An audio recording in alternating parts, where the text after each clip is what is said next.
Price the Lord Jesus Christ. எனக்கு அன்பார்ந்த தேவ ஜனங்களே, இயேசு கிறிஸ்துவின் நாமத்தினால encourage by the Holy Spirit சீரீஸ்க்கு நான் உங்களை வரவேற்கிறேன். ஆண்டவருக்கு நான் மிகவும் மனதார நன்றி சொல்றேன். என்னோட கூட எபிரேயர் 9வது அதிகாரம் 14வது வசனம் எடுத்துக்கோங்க. நித்திய ஆவியினாலே தம்மை தாமே பழுதற்ற பலியாக தேவனுக்கு ஒப்பு கொடுத்த கிறிஸ்துவனுடைய ரத்தம் ஜீவனுள்ள தேவனுக்கு ஊழியம் செய்வதற்கு உங்கள் மனசாட்சியை செத்த கிரியைகளாக சுத்திகரிப்பது எவ்வளவு நிச்சயம். ஆமீன்.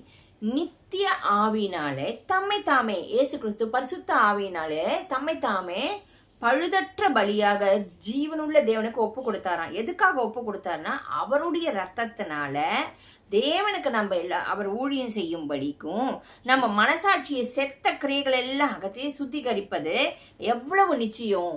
சோ அவர் கொடுத்தது, அவர் சிந்தின ரத்தம் ஒரு நாள் வீண் போகல.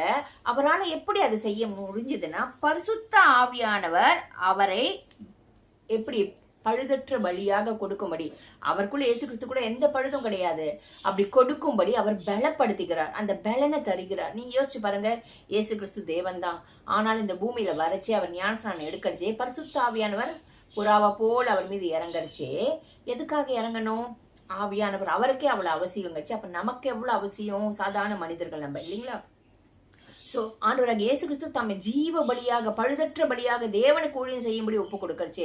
இன்னைக்கு நம்ம ஊழியத்துல செய்யற எல்லாருக்குமே ஊழியம் உண்டு. நான் எப்பவும் சொல்லுவேன், நம்ம எல்லாரும் ராஜாக்களாகவும் ஆசாரியர்களாகவும் அழைக்கப்பட்டிருக்கோம். யார் யாருக்கு எந்தெந்த ஊழியம்னு தேவனுக்கும் நம்மளுக்கு தான் தெரியும். ஓகேவா?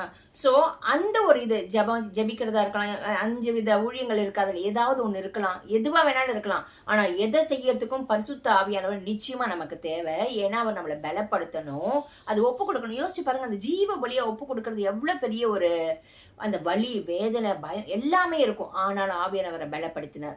சோ நம்மளையும் தேவனுக்குன்னு ஊழியம் செய்ய, பிதாகுமாரன் பரிசுத்தவருக்கு ஊழியம் செய்ய, தேவன் சொல்லுகிற காரியத்தை உண்மை ஒத்துமா இருக்க, பரிசுத்தாவை நம்மளை பலப்படுத்தும்படியாக நம்ம அவர்கிட்ட ஒப்பு கொடுக்கறச்சு. நிச்சயமா அவர் நம்மளை கொண்டும் ஊழியம் செய்ய வைப்பார். தேவநாமம் மகிமைப்படும். ஆமீன். வாங்க ஜெபிக்கிறோம். எங்கள் அன்பின் பரலோக தகப்பனே, உம்மை துதிக்கிறோம், ஸ்தோத்தரிக்கிறோம்ப்பா. ஆண்டவரே, நாங்கள் இப்பொழுதும் வாசிக்கிறோமே, பரிசுத்த ஆவியானவரே, ஆண்டவராக இயேசு கிறிஸ்துவை ஆண்டவரே நீர் பலப்படுத்தி பிதாவுக்கென்று அவர் தம்மை தாமே ஜீவ பலியாக உகந்த காணிக்கையாக பழுதற்ற பலியாக ஒப்பு கொடுக்கும்படியாகவும், இயேசு கிறிஸ்துவின் ரத்தம் ஆண்டவரே எல்லாருடைய மனசாட்சியில் இருக்கிற எல்லா பாவத்தையும் செத்த கிரியைகளையும் அகற்றி ஆண்டவரே நற்சாட்சி உள்ள பரிசுத்தமுள்ள வாழ்க்கை வாழ உதவி செய்யாது எவ்வளவு நிச்சயமாக இருக்கிறது. அப்படிப்பட்ட ஒரு பாக்கியத்தையும் ஸ்லாகியத்தையும் நீர் எங்களுக்கு தந்தீரே, அதற்காக நன்றி நன்றி நன்றி.